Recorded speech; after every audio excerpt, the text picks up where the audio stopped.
Hey everyone, so we're here with Steve and Mufti Afnan, and Mufti Afnan was kind enough to pick us up and going for khutbah for Jumma पढ़ने हम लोग जा रहे हैं और मुफ्ती साहब गपशप लगा रहे, तो मैंने कहा आप लोग भी हमारे साथ नमाज पढ़ने चले। जी आप प्लीज अपना, आप हम नहीं हैं, बस आप ही लोग।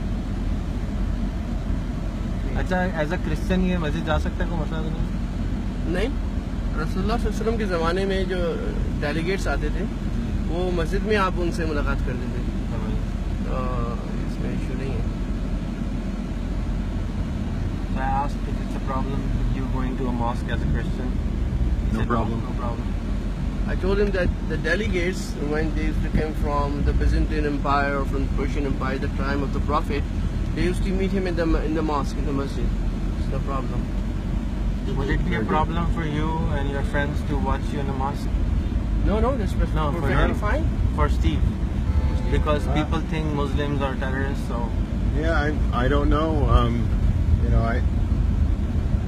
There's different traditions and they do things differently. I've only seen one prayer in a mosque. Right. That was not even a mosque. It was very small. Yeah.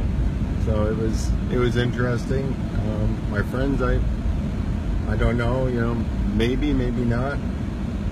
You're okay with it? Yeah, it's what the people do. And as a Christian, if you go to a mosque, do you become a Muslim? No. I'm still a Christian, and there's nothing that changes that. Cool. So continue. I'm not here. Interesting experience. So Mufti Afnan is an amazing Mufti, entrepreneur. He comes from a very well-off family. He does his business and he teaches Islam as a religious study. He's also Mufti. Mufti means somebody who can say you can or you cannot do this in Islam. Like he can give it a go-ahead even if people think it's wrong. Okay. A leader. A degree, a doctorate degree. Okay. It's like a doctorate. It takes 16 years to become or 20 years to become? You can say it takes 18 years, but that's you have a requirement for high schools, huh? Mm-hmm. So we go for an alim course after high school. Well, you have already spent like 11 years. Then you study 8 years in a religious scholar course, which is equivalent to a master's degree in Islamia. And then you have got a specialization, like it's a further specialization in fatwa. Now, fatwa actually means that you are giving a legal Islamic opinion. You're not a judge. Judge is a different thing. You are giving a legal, this kind of worship, or can I do this kind of trading? Can I do this kind of social interaction? So you are giving them the legal opinion, and you're not giving them the legal opinion of yourself. Actually, you are quoting it from the Quran or the Hadith or from the jurists who have written the lengthy work of jurisprudence in their books.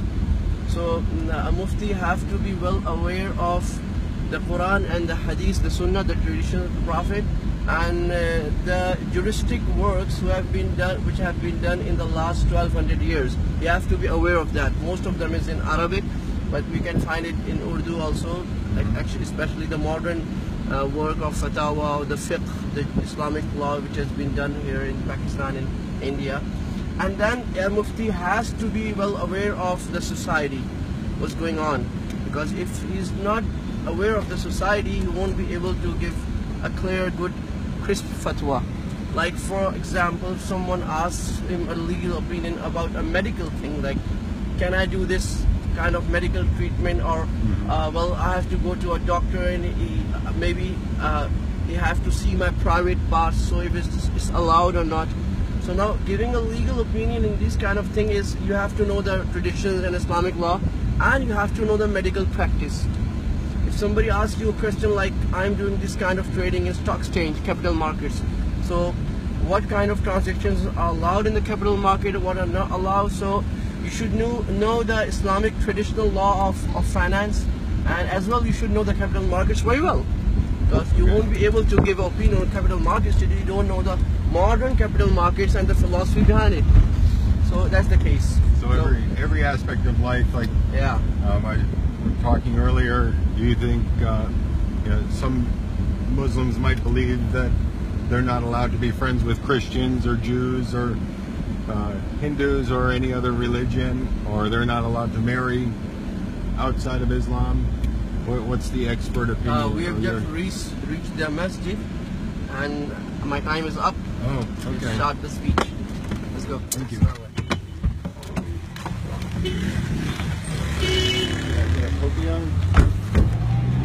Then you are 100% Muslim.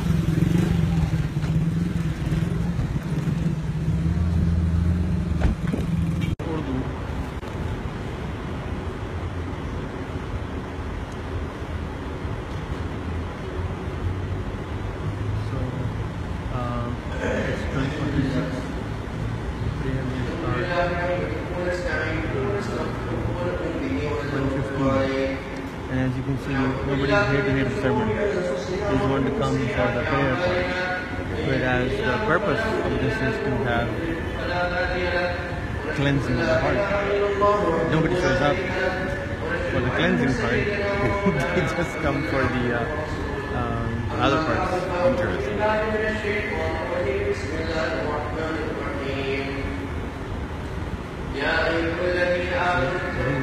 More modern. He's using this laptop, recording everything now. I pushed him a little bit, and he was really amazing. So he's learning. He's relearning everything. Sounds well educated. He's well practiced. He has a book on He's Spain. He's very young. He's very young.